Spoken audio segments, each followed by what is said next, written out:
10.9% ስራ የሚገኘው ከቱሪዝም ሴክተር ነው።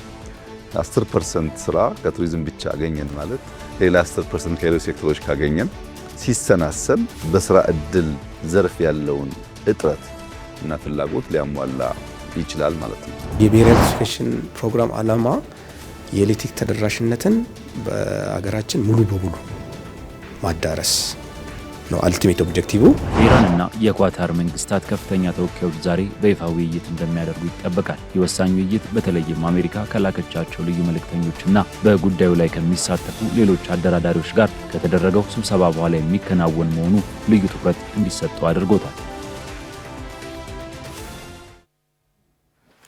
ሰላም ጤና ይስጥልን ውድ ተመልካቾቻችን እንዴት አላችሁ? ከሀገሬ ቴሌቪዥን የሰዓቱን መረጃዎች ይዘን ቀርበናል። ሙሴ ከበደ ነኝ። እስከ ፍጻሜው አብራችሁን ቆዩም።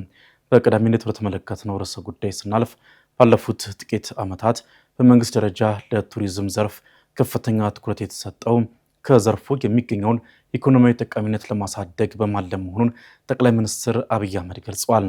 የኢትዮጵያን የቱሪዝም ሀብቶች በሚገባ ለዓለም በመግለጥ ከሁሉም ዘርፎች ጋር የተሳሰረ ሀገራዊ ኢኮኖሚ እድገትን ማረጋገጥ ላይ ትኩረት ሰጥቶበት እየተሰራ መሆኑን ጠቅላይ ሚኒስትሩ አንስተዋል። ሚካኤል ኃይሌ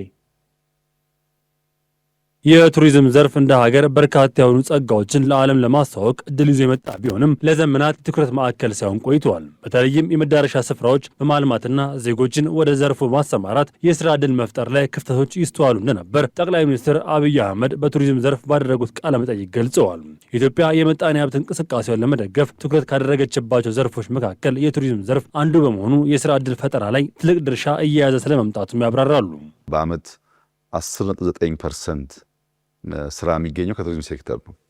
10% ስራ ከቱሪዝም ብቻ አገኘን ማለት ሌላ 10% ከሌሎች ሴክተሮች ካገኘን ሲሰናሰል በስራ እድል ዘርፍ ያለውን እጥረት እና ፍላጎት ሊያሟላ ይችላል ማለት ነው።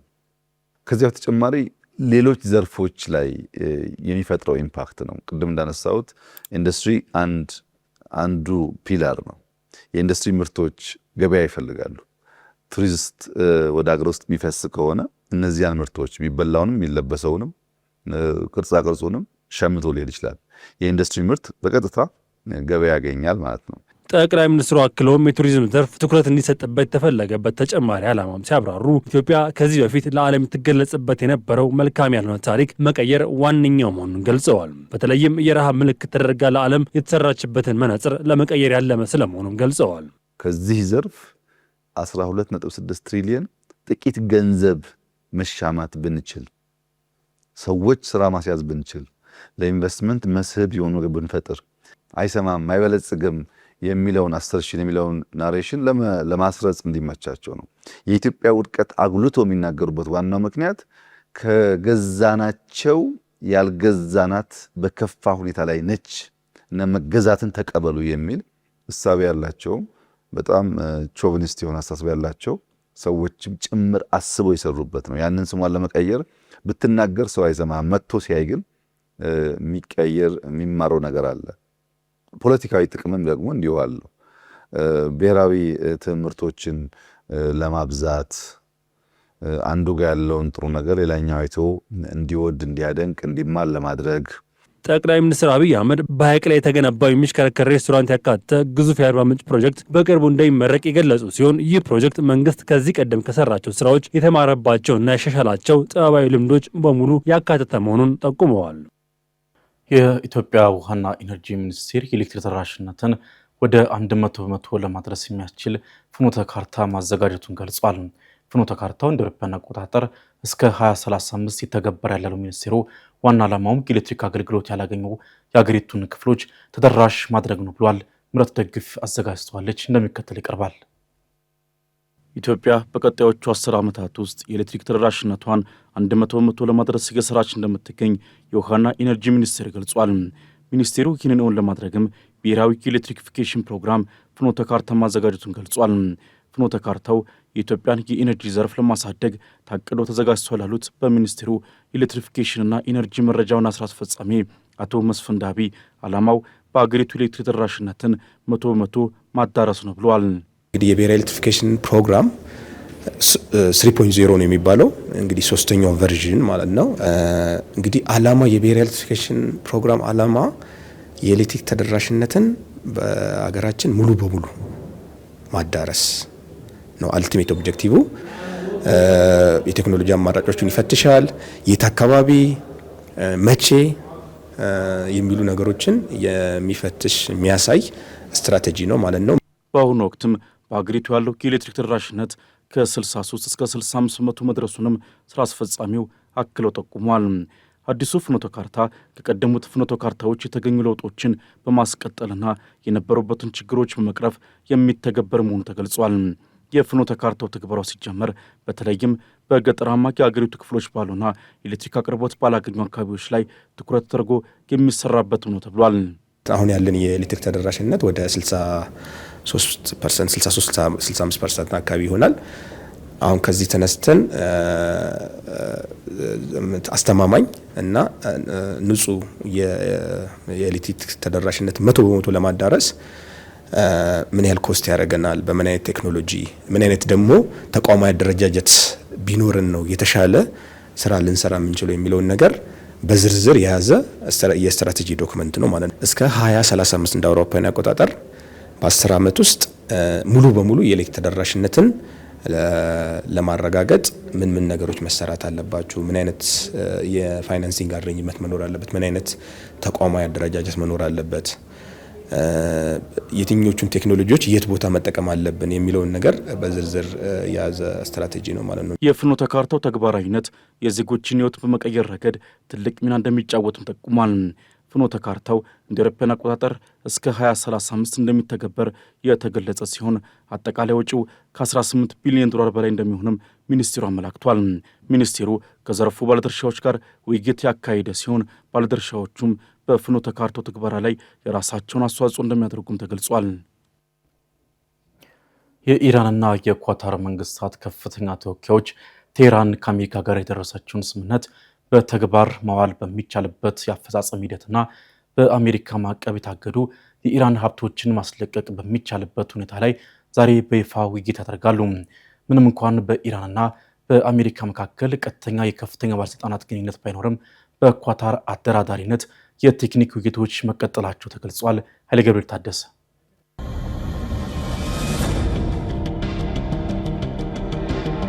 የዓለም አቀፉን ማህበረሰብ ትኩረት በከፍተኛ ደረጃ ከሳቡት ዋና ዋና የፖለቲካና የዲፕሎማሲ ጉዳዮች መካከል በኳታር አዘጋጅነት የሚካሄደው የኢራንና የአሜሪካ የድርድር ጉዳይ ቀዳሚውን ስፍራ ይዞ ይገኛል። የኢራንና የኳታር መንግስታት ከፍተኛ ተወካዮች ዛሬ በይፋ ውይይት እንደሚያደርጉ ይጠበቃል። የወሳኝ ውይይት በተለይም አሜሪካ ከላከቻቸው ልዩ መልእክተኞችና በጉዳዩ ላይ ከሚሳተፉ ሌሎች አደራዳሪዎች ጋር ከተደረገው ስብሰባ በኋላ የሚከናወን መሆኑ ልዩ ትኩረት እንዲሰጠው አድርጎታል። የኢራን የውጭ ጉዳይ ሚኒስትር ቃል አቀባይ እስማኤል ባጋይ ለጋዜጠኞች በሰጡት ይፋዊ መግለጫ እንዳስታወቁት የዛሬው የኢራንና የኳታር የሁለትዮሽ ውይይት በዋናነት የሚያተኩረው ቴህራን ከአሜሪካ ጋር የደረሰችውን ስምምነት በተግባር ላይ መዋል በሚቻልበት የአፈጻጸም ሂደት ላይ ነው። ከዚህ በተጨማሪም ውይይቱ ለረጅም ጊዜ በአሜሪካ ማዕቀብ ምክንያት ታግዶ የነበረውን የኢራንን የገንዘብ ሀብት ወይንም ንብረት ማስለቀቅ በሚቻልበት ሁኔታ ላይ በስፋት ይመክራል። ይህ የሁለቱ ሀገራት ውይይት የሚካሄደው የኳታሩ ጠቅላይ ሚኒስትር ሼክ መሐመድ ቢን አብዱልራህማን ቢን ጃሲም አልታኒ ከአሜሪካ ልዩ መልእክተኞች ከሆኑት ስቲቭ ዊትኮፍ እና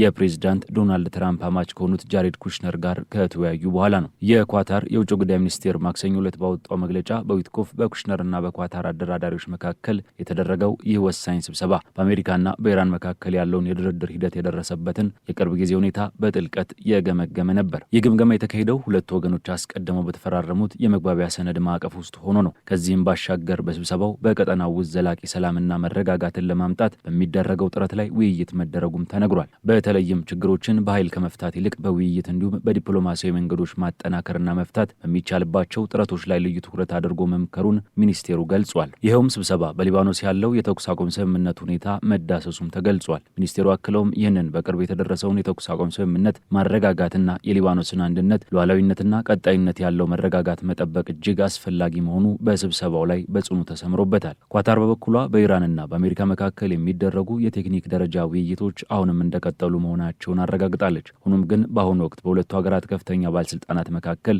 ምንም አይነት ቀጥተኛ የፊት ለፊት ስብሰባዎች አለመኖራቸውን በግልጽ አስታውቃለች። በሌላ በኩል ደግሞ በሊባኖስ ያለው ሁኔታውንም ውጥረት የበዛበት ሆኖ ቀጥሏል። በእስራኤልና በሊባኖስ መካከል በአሜሪካ አደራዳሪነት የተፈረመው የተኩስ አቁም ስምምነት ቢኖርም የእስራኤል ወታደራዊ ኃይል በደቡባዊ ሊባኖስ ማንዛላ በተባለች አካባቢ ጥቃት መሰንዘሩን አስታውቋል። የሆርሙዝ ባህረ ሰላጤን በተመለከተ የባህር ላይ ትራፊክ መረጃዎች እንደሚያመለክቱት ባለፉት 24 ሰዓታት ውስጥ ብቻ ቢያንስ 32 መርከቦች በዚህ እጅግ ወሳኝ በሆነ የውሃ መስመር ላይ ተንቀሳቅሰዋል። 17 መርከቦች ወደ ፋርስ ባህረ ሰላጤ የገቡ ሲሆን ከእነዚህ ውስጥ 7ቱ የነዳጅ ጫኝ መርከቦች ሲሆኑ 10ሩ ደግሞ የጭነት መርከቦች ናቸው። በተጨማሪም ሌሎች 15 መርከቦች ከባህረ ሰላጤ ወጥተዋል። ከዚህ የባህር መስመር እንቅስቃሴ ጋር በተያያዘ የኦማን መንግስት በቅርቡ ስለ ሆርሙዝ ባህረ ሰላጤ ወደፊት ዕጣ ፈንታና አስተዳደር የሚገልጽ አንድ ረቂቅ ሀሳብ ለአሜሪካና ለሌሎች አጋር ሀገራት ማቅረቡን ለጉዳዩ ቅርበት ያላቸው ዲፕሎማት አረጋግጠዋል።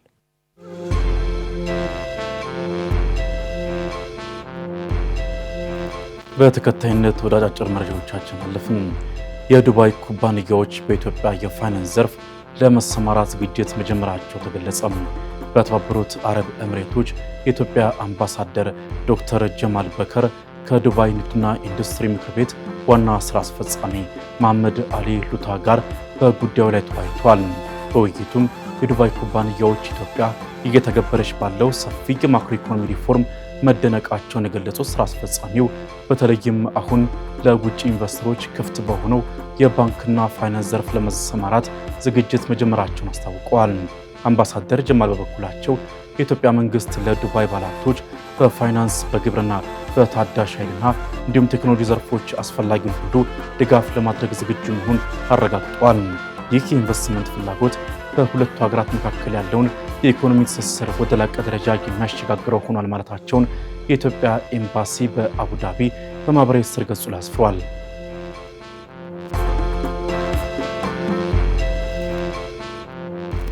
የእንስሳት ጤና ላቦራቶሪዎች ጥራቱን የጠበቀ አገልግሎት እንዲሰጡ የሚያስችል ወጥ የሆነ የደረጃ ሰነድ እየተዘጋጀ መሆኑን የግብርና ሚኒስቴር ገለጸ። ሚኒስቴሩ ከዘርፉ ባለድርሻ አካላት ጋር ባካሄደው ውይይት ዘርፉ ለሀገሪቱ ኢኮኖሚ ያለውን ፋይዳ ለማሳደግ ላቦራቶሪዎችን ማዘመን አስፈላጊ መሆኑን ተገልጿል። በግብርና ሚኒስቴር የእንስሳትና ዓሳ ሀብት ልማት ዘርፍ ሚኒስትር ደኤታው ዶክተር ፍቅሩ ረጋሳም ዘርፉን ለማዘመን እየተከናወኑ ካሉ የልማት ስራዎች ጎን ለጎን የላቦራቶሪ አገልግሎትን በደረጃ ሰነድ መምራት የድንበር ዘለል በሽታዎችን ለመቆጣጠር ያግዛል ብሏል። የምግብ ደህንነትን ለማረጋገጥና ዓለም አቀፍ ተቀባይነት ያለው አገልግሎት ለመስጠት ወሳኝ ስለመሆኑም አክለው ገልጸዋል። የሰነድ የሀገር ውስጥና ዓለም አቀፍ መስፈርቶችን ያገናዘበ በመሆኑ የላቦራቶሪዎችን አቅም በማጠናከር ዘርፉ የሚጠበቀውን ውጤት እንዲያመጣ ያግዛል ሲል ሚኒስቴሩ አስታውቋል።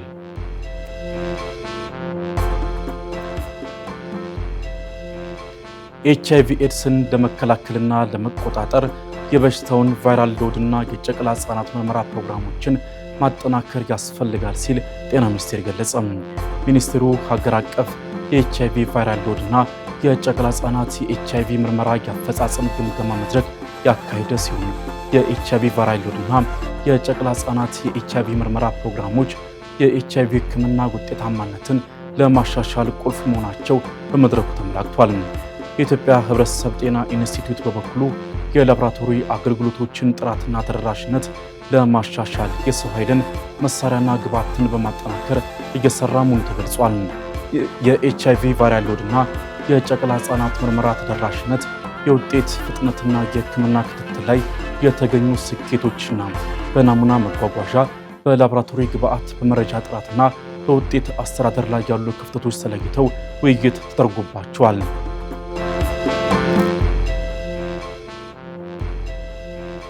አፍሪካ በኢቦላ ቫይረስ ምክንያት እስከ 3.3 ሚሊዮን ዶላር ልታጣ እንደምትችል ጠቁመ።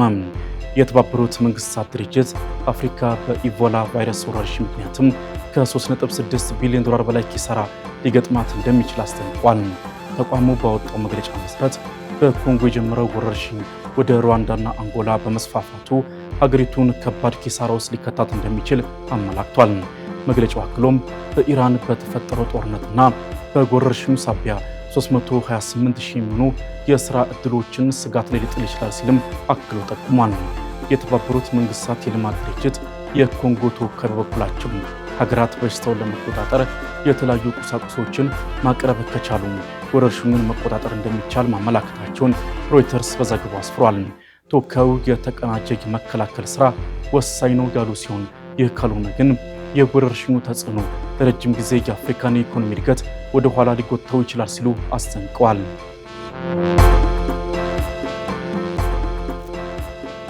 በመጨረሻም ሩሲያ ከፊንላንድ፣ ኢስቶኒያ እና ላትቪያ ጋር የሚያገናኙ 7 የባቡር መስመር የድንበር ማቋረጫዎችን በይፋ መዝጋቷን አስታወቀች። የሩሲያ መንግስት ያወጣው መግለጫ እንዳመላከተው እገዳው በሰዎች በተሽከርካሪዎችና በጭነቶች እንቅስቃሴ ላይ ተፈጻሚ የሚሆን ሲሆን ከተዘጉት ማቋረጫዎች መካከል 5ቱ በፊንላንድ ድንበር ላይ የሚገኙ ናቸው። የሩሲያ ባለስልጣናት በዛሬው ዕለት የጀመረው እገዳ ምክንያቱ ምን እንደሆነ በይፋ አልገለጹም። ከዚህ ቀደም ፊንላንድ የኔቶ አባል መሆኗን ተከትሎ ከሩሲያ ጋር የነበራትን የእግረኞችንና የተሽከርካሪ ድንበሮችን ዘግታ እንደነበር ይታወሳል። የዘገበው ሞስኮ ታይምስ ነው።